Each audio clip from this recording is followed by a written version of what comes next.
Assalamualaikum warahmatullahi wabarakatuh. Hai teman-teman semua, kembali lagi bersama saya, Sari Haulia Ahmad Koda. Kali ini saya akan membawakan materi terkait konsep dasar analisis input-output. Untuk teman-teman yang berkuliah di Fakultas Ekonomi, di jurusan ilmu ekonomi, atau ekonomi pertanian, ekonomi perikanan, ekonomi kelautan, pasti sudah tidak asing lagi dengan input-output ya, analisis input-output. Namun di sini kali ini saya akan memberikan konsep dasar analisis input-output. Jadi sebelum kalian menganalisis menggunakan input-output itu sendiri, kalian harus tahu konsep dasarnya seperti apa. Baik. Yang pertama adalah pengantarnya. Di sini kita perlu tahu awal mula dari pengembangan analisis input-output itu seperti apa. Analisis input-output pertama kali dikembangkan oleh Wassily Leontief, seorang ekonom Rusia Amerika, pada tahun 1930-an. Leontief terinspirasi oleh tabel input-output yang sudah ada di Biro Sensus Amerika Serikat. Tabel ini memberikan gambaran rinci tentang bagaimana berbagai sektor dalam ekonomi saling terkait melalui aliran barang dan jasa. Setiap sektor dalam tabel ini tidak hanya menghasilkan produk, tapi juga menggunakan produk dari sektor lain sebagai bahan baku atau input dalam proses produksi. Jadi Wassily Leontief ini yang merupakan ekonom Rusia Amerika di tahun 1930-an ini dia terinspirasi dengan melihat tabel input-output yang sudah ada di Biro Sensus Amerika Serikat. Kemudian pendekatan sistemnya. Pendekatan sistematiknya adalah Leontief melihat potensi besar dalam tabel input-output ini. Ia menyadari bahwa ekonomi bisa dipandang sebagai sebuah sistem yang kompleks di mana setiap bagian saling bergantung. Dengan menggunakan matematika, Leontief mengembangkan model input-output yang memungkinkan kita untuk menganalisis interdependensi itu secara kuantitatif. Kontribusi terhadap ekonomi. Nah, karya Leontief yang paling terkenal adalah bukunya berjudul Structure of the American Economy di tahun 1999 sampai 1939. Yang diterbitkan pada tahun 1941. Dalam buku ini, ia menyajikan model input-output pertama yang komprehensif untuk ekonomi Amerika Serikat. Model ini kemudian menjadi dasar bagi pengembangan analisis input-output di seluruh dunia. Jadi, yang pertama kali mengembangkan analisis input-output ini adalah Leontief. Jadi dia menggunakan data sekunder yang sudah ada di Biro Sensus Amerika Serikat itu, yaitu data sekunder tabel input-output itu, kemudian dikelola lagi dan menggunakan pendekatan sistematik tadi, sehingga di tahun 1941 dia mengeluarkan buku tentang struktur of the American Economy, struktur ekonomi Amerika di tahun 1919 hingga 1939. Jadi berdasarkan data dari tabel input-output di Biro Sensus Amerika. Nah, ini merupakan awal mula kita semua menggunakan analisis input-output. Yang berikutnya, mengapa analisis input-output itu penting? Tentu banyak bertanya-tanya sih, mengapa penting analisis input-output itu? Nah, yang pertama adalah untuk memahami interdependensi ekonomi. Ya, jadi analisis input-output atau model input-output ini memungkinkan kita untuk melihat bagaimana perubahan dalam suatu sektor dapat berdampak pada sektor-sektor lain. Misalnya, jika terjadi peningkatan permintaan akan mobil, maka akan ada peningkatan permintaan akan baja, karet, dan komponen elektronik lainnya. Jadi misalkan ada permintaan, kita lihat sini permintaan akan mobil ini kan outputnya. Kalau permintaan akan output mobil ini, hasil produksi mobil ini meningkat, maka input yang turunan dari input yang mengikuti untuk uh, pembuatan mobil ini juga ikut meningkat, yaitu seperti baja, karet, dan komponen lainnya. Jadi ada interdependensi di dalamnya. Kemudian yang kedua, mengapa penting analisis input-output adalah perencanaan ekonomi. Jadi, pemerintah dan perusahaan dapat menggunakan analisis input-output untuk merancang kebijakan ekonomi yang lebih efektif. Misalnya, pemerintah dapat menggunakan model ini untuk memprediksi dampak dari perubahan tarif impor terhadap berbagai sektor industri ya. Jadi di dalam analisis input output, selain kita bisa memahami interdependensi ekonomi, bisa juga merancang suatu rencana ekonomi yang bisa digunakan oleh pemerintah untuk rekomendasi kebijakan ya, langkah yang tepat seperti apa. Begitu. Kemudian yang ketiga, bisa menganalisis dampak. Jadi model input output ini dapat digunakan untuk menganalisis dampak dari peristiwa-peristiwa tak terduga seperti bencana alam atau krisis ekonomi terhadap perekonomian secara keseluruhan. Jadi dengan adanya analisis input output ini kita bisa melihat atau menganalisis dampak yang diakibatkan dari beberapa hal seperti bencana alam, krisis ekonomi terhadap perekonomian secara keseluruhan dengan melihat aliran input-output dari setiap sektor tersebut ya. Jadi ini ketiga hal penting dari analisis. Mengapa penting kita mengetahui analisis input-output. Yang berikut pengembangan lebih lanjut. Sejak karya Leontief ya, kita tahu bahwa analisis input output itu telah mengalami perkembangan yang sangat signifikan. Para ekonom telah mengembangkan berbagai variasi perluasan dari model dasar Leontief. Nah, diantaranya adalah, jadi dalam model dasar Leontief, analisis input output ini kemudian dikembangkan oleh para ekonom lagi dengan berjalannya waktu dan perubahan zaman ya. Yaitu yang pertama ada model input-output dinamis. Nah, model input-output dinamis ini adalah model yang memperhitungkan perubahan teknologi dan preferensi konsumen dari waktu ke waktu. Jadi dia bisa berubah berdasarkan selera dari konsumen, berdasarkan perubahan teknologi dan zaman.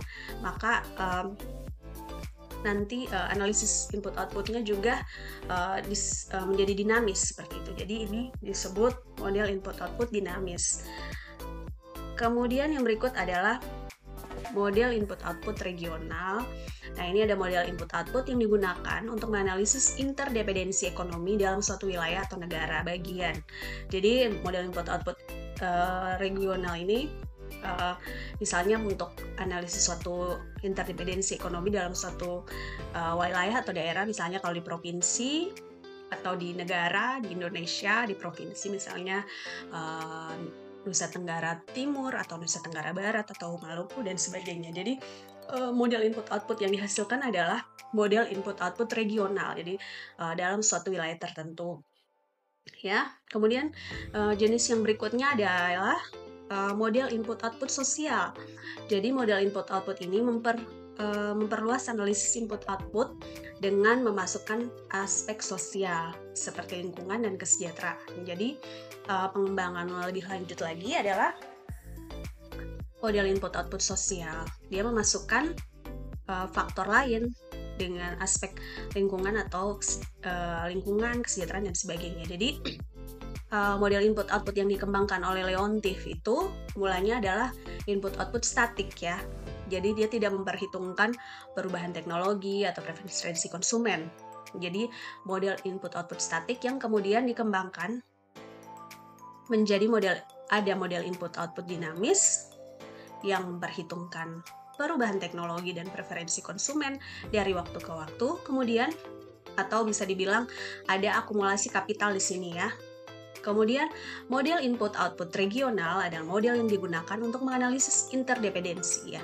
Regional yaitu pada suatu wilayah, interdependensi ekonomi dalam suatu wilayah, struktur ekonomi dalam wilayah itu seperti apa. Kemudian model input-output sosial yang memperhitungkan aspek sosial, diantaranya lingkungan dan kesejahteraan. Jadi yang dimaksud di sini adalah mungkin di dalam input output itu nanti akan dimasukkan kolom lingkungannya atau kolom biologinya, dampak lingkungannya seperti apa begitu. Jadi ada input outputnya, output yang dihasilkan dari kegiatan ekonomi itu kan bukan hanya semata-mata barangnya saja kan hasil produksi, tetapi juga ada yang namanya waste situ, sehingga lingkungan juga perlu diperhatikan gitu ya teman-teman. Jadi pemahaman berlanjut yang terjadi saat ini, dan mungkin masih banyak lagi teman-teman bisa cari, namun ini yang secara umum dikembangkan dari model input output statik dasar dari Leontief. Sehingga di sini kita bisa mengambil satu kesimpulan bahwa jadi analisis input output adalah sebuah alat analisis yang membantu kita untuk memahami bagaimana berbagai sektor dalam ekonomi saling terkait, sehingga kita dapat membuat keputusan yang lebih baik dalam berbagai bidang, mulai dari perencanaan, produksi, hingga kebijakan lingkungan. Jadi dengan adanya analisis input output ini tentu akan membantu kita dalam memahami berbagai sektor ekonomi yang saling terkait, sehingga kita dapat membuat keputusan yang lebih baik. Terutama ini untuk rekomendasi kebijakan bagi pemerintah ya dalam merencanakan suatu pengembangan seperti itu, sehingga perencanaan produksi, kebijakan lingkungan yang ada, jadi ada balancing di dalamnya. Kita bisa menggunakan model input output ini, sangat membantu sekali teman-teman. Berikutnya kita lihat di sini analisis input output ini ada beberapa tahapan ya. Tahapan diantaranya yang pertama adalah analisis deskriptif, yang terdiri dari analisis struktur permintaan dan penawaran, kemudian ada analisis struktur output, analisis struktur nilai tambahan bruto, analisis struktur permintaan akhir, dan juga tahap yang kedua adalah analisis dampak. Nah, ini dua tahapan yang umum pada analisis input output ya. Analisis dampak ini ada dampak output, dampak pendapatan, dampak tenaga kerja, backward linkages, forward linkages. Kemudian dampak lainnya misalnya ada dampak ekologi, seperti itu. Output statik ya ini ya, ada analisis deskriptif dan analisis dampak. Nah, berikut kita akan lihat secara detailnya. Yang pertama adalah analisis deskriptif. Analisis deskriptif yang pertama tadi ada analisis struktur permintaan dan penawaran. Jadi dengan analisis struktur permintaan dan penawaran ini kita bisa mengetahui bagaimana permintaan dan penawaran antar sektor itu saling mempengaruhi. Jadi permintaan akan suatu suatu output dari sektor A mempengaruhi penawaran dari sektor B dan C yang merupakan bahan baku dari sektor A tersebut, misalnya seperti itu. Kemudian yang berikut adalah analisis struktur output. Jadi di dalam tahap analisis deskriptif yang kedua adalah analisis struktur output ini. Jadi bagaimana kita bisa menganalisis komposisi output dari masing-masing sektor. Jadi komposisi hasil produksi yang ada pada suatu sektor berdasarkan input-input dari sektor lain tentunya. Yang berikut adalah analisis struktur nilai tambah bruto. Jadi di dalam analisis nilai tambah bruto ini masih di dalam tahap analisis deskriptif dalam untuk menganalisis kontribusi masing-masing sektor terhadap nilai tambah bruto perekonomian. Jadi analisis struktur nilai tambah bruto ini kita bisa mengetahui berbagai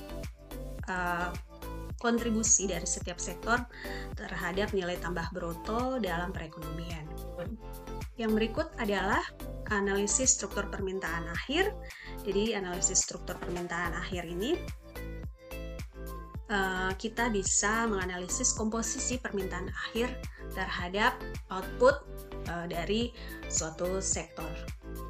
Atau dengan analisis permintaan akhir ini kita bisa melihat dampak perubahan permintaan akhir terhadap output dan pertumbuhan ekonomi itu seperti apa. Jadi analisis struktur permintaan akhir. Jadi ini ada 4 tahapan utama dalam analisis deskriptif, teman-teman. Sehingga analisis deskriptif itu pada tabel input-output merupakan langkah awal yang sangat penting dalam memahami struktur dan dinamika perekonomian. Melalui analisis deskriptif ini kita bisa memperoleh pemahaman yang lebih baik tentang interkoneksi antar sektor, kontribusi masing-masing sektor terhadap output dan pendapatan nasional, serta struktur permintaan dan penawaran dalam perekonomian. Ya, jadi ini analisis yang pertama dalam input-output. Yang berikut adalah analisis dampak. Nah, di dalam analisis dampak ini ada yang pertama adalah dampak output. Nah, jadi di dalam analisis dampak output ini kita bisa mengukur perubahan total output suatu sektor atau perekonomian akibat perubahan permintaan akhir pada suatu sektor. Dan juga bisa menunjukkan bagaimana peningkatan atau penurunan permintaan untuk produk tertentu dalam memicu efek dari yang namanya rantai pasok di dalam perekonomian tersebut. Jadi ini adalah analisis yang pertama, dampak output. Yang berikut adalah dampak pendapatan. Nah, dampak pendapatan ini adalah untuk mengukur perubahan pendapatan nasional akibat perubahan output suatu sektor. Jadi untuk mengukur perubahan pendapatan rumah tangga sebagai akibat dari perubahan permintaan akhir, seperti itu. Kalau lebih diperhalus lagi gitu. Jadi ini membantu kita untuk memahami bagaimana perubahan dalam aktivitas ekonomi mempengaruhi pendapatan pekerja atau pemilik modal, yaitu analisis dampak pendapatan. Kemudian yang ketiga adalah analisis dampak tenaga kerja. Nah, ini untuk mengukur perubahan permintaan tenaga kerja akibat perubahan output suatu sektor. Kemudian backward linkages. Jadi sebelum kita masuk ke backward linkages, saya jelaskan lagi untuk dampak tenaga kerja tadi. Jadi untuk mengukur perubahan permintaan tenaga kerja akibat perubahan output suatu sektor, atau sangat penting ya ini untuk memahami bagaimana perubahan ekonomi itu dapat mempengaruhi tingkat pekerjaan ya. Jadi tingkat pekerjaan atau penyerapan tenaga kerjanya seperti apa ya. Oke, kita lanjut di backward linkages. Backward linkages ini di dalam analisis ini fungsinya untuk mengukur sejauh mana suatu sektor bergantung pada input dari sektor lain. Jadi mengukur sejauh mana sektor itu bergantung pada sektor lain, atau biasanya disebut dengan ini untuk mengukur keterkaitan ke belakang ya.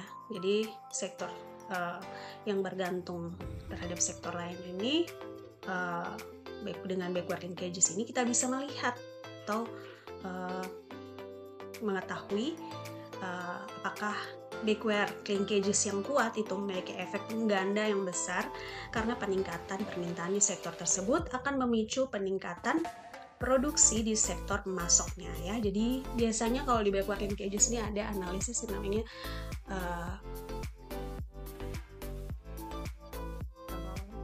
pengganda, efek pengganda, atau biasa disebut dengan istilah pengganda, lupa nih, efek pengganda ya. Efek pengganda itu nama lainnya adalah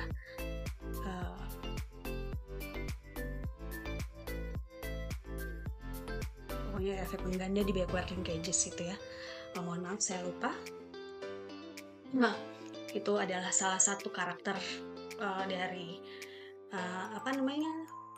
ciri juga dari analisis input output ya, efek pengganda tadi, atau biasa disebut dengan analisis pengganda gitu ya. Kemudian kita lanjut dulu ya. Yang kelima adalah forward linkages. Forward linkages ini adalah untuk mengukur sejauh mana output suatu sektor digunakan sebagai input oleh sektor lain. Kemudian dampak, jadi dia, mohon maaf ya sebelum ke dampak ekologi, jadi forward linkages ini kebalikan dari backward linkages. Kalau backward linkages tadi adalah untuk mengukur keterkaitan ke belakang, kalau forward ini adalah untuk mengukur keterkaitan ke depan, yaitu sejauh mana output suatu sektor digunakan sebagai input oleh sektor lain, ya. Bagaimana sih? Jadi dengan forward linkages yang kuat itu berarti menunjukkan bahwa adanya penyediaan input sebagai dari input bagi sektor lain, dan perubahan dalam sektor ini dapat mempengaruhi sektor-sektor yang menggunakan input dari sektor tersebut, begitu ya. Jadi itu adalah forward linkages, kebalikan dari backward linkages. Dan yang terakhir ini adalah dampak ekologi, ya, setengah bintang, karena tidak semua menggunakan, bisa sampai di sini 5 saja, tapi ada yang menggunakan dengan dampak, biasanya input output ekonomi ekologi, ya, seperti itu. Jadi dalam tahapan analisis dampak ekologi ini kita bisa melihat atau menganalisis bagaimana dampak kegiatan ekonomi terhadap lingkungan itu seperti apa. Ya, misalnya kita mau mengukur dampak output atau waste yang dihasilkan dari sektor ekonomi itu bagaimana sih dampaknya, bagaimana mempengaruhi sektor lain, atau dampak dari sektor output waste yang dihasilkan dari sektor lain mempengaruhi sektor yang lainnya, seperti itu. Jadi ini adalah analisis dampak. Nah, jadi kesimpulan yang diambil untuk analisis dampak ini, dalam analisis dampak yang berada dalam analisis input-output, merupakan instrumen yang sangat berguna untuk memahami konsekuensi dari perubahan ekonomi. Dengan memahami dampak dari berbagai kebijakan atau perubahan, kita dapat membuat keputusan yang lebih baik dan merumuskan kebijakan yang lebih efektif. Nah, yang berikut ini adalah tabel I/O, ya, tabel input-output yang perlu teman-teman tahu, ya. Jadi di dalam tabel I/O itu ada beberapa kuadran. Yang pertama adalah kuadran 1, itu fokusnya adalah yang pertama untuk interaksi antar sektor produksi. Kemudian di dalam kuadran 1 itu menampilkan nilai transaksi barang dan jasa antar berbagai sektor dalam perekonomian. Nanti sebentar kita akan lihat contoh tabelnya, ya. Ini penjelasan dulu, ya. Kemudian contoh di kuadran 1 itu misalnya sektor baja menjual produk ke sektor konstruksi seperti itu, ya. Jadi kuadran 1 fokusnya adalah interaksi antar sektor produksi dengan menampilkan nilai transaksi barang dan jasa antar berbagai sektor dalam perekonomian. Kemudian kuadran 2 di dalam tabel input output itu fokus dalam kuadran 2 itu adalah hubungan antar produksi dan permintaan akhir, yang di dalamnya menunjukkan bagaimana output dari berbagai sektor dialokasikan untuk memenuhi kebutuhan akhir konsumen, investasi, dan ekspor. Misalnya, sektor elektronik menjual produknya ke pemerintah untuk digunakan dalam proyek infrastruktur. Misalnya, ya, jadi bisa dilihat input dan outputnya. Ini fokusnya adalah hubungan antar produksi dan permintaan akhir, ya, di sana. Di kuadran 2 kita bisa lihat. Kemudian ada kuadran 3 yang ada di tabel input-output. Jadi kuadran 3 fokusnya adalah pembelian. Di dalam kuadran 3 itu kita bisa melihat pembelian input yang tidak dihasilkan oleh sektor lain. Kemudian juga di dalam kuadran 3 itu menampilkan pembayaran yang dilakukan oleh sektor produksi untuk memperoleh input primer seperti tenaga kerja, tanah, dan modal. Seperti itu, ya. Jadi misalnya sektor pertanian membeli pupuk dari perusahaan kimia, jadi bisa dilihat aliran input primer yang digunakan. Seperti itu kuadran 3. Nah, memang yang berikut adalah kuadran 4. Nah, kuadran 4 ini sebenarnya tidak kelihatan sih di dalam tabel I/O, ya. Namun kita perlu menjelaskan bahwa di dalam kuadran 4 itu fokusnya adalah distribusi pendapatan yang menunjukkan bagaimana pendapatan dari faktor produksi, baik upah, seperti upah, sewa, bunga laba, dan sebagainya didistribusikan ke berbagai pihak. Contohnya ada pembayaran bunga atas pinjaman bank oleh perusahaan manufaktur. Jadi ada kuadran 1, kuadran 2, kuadran 3, dan kuadran 4. Nah, ada catatan penting di sini yang perlu teman-teman ketahui dalam kuadran di tabel input output itu adalah di tabel input output biasanya difokuskan pada aliran barang dan jasa antar sektor produksi. Kuadran 1, 2, dan 3 sudah cukup untuk menggambarkan interaksi antar sektor-sektor ini dan hubungannya dengan permintaan akhir. Sehingga untuk data kuadran 4 biasanya kita bisa peroleh pada tabel SNSE ya. Jadi ini tidak ditampilkan di I/O.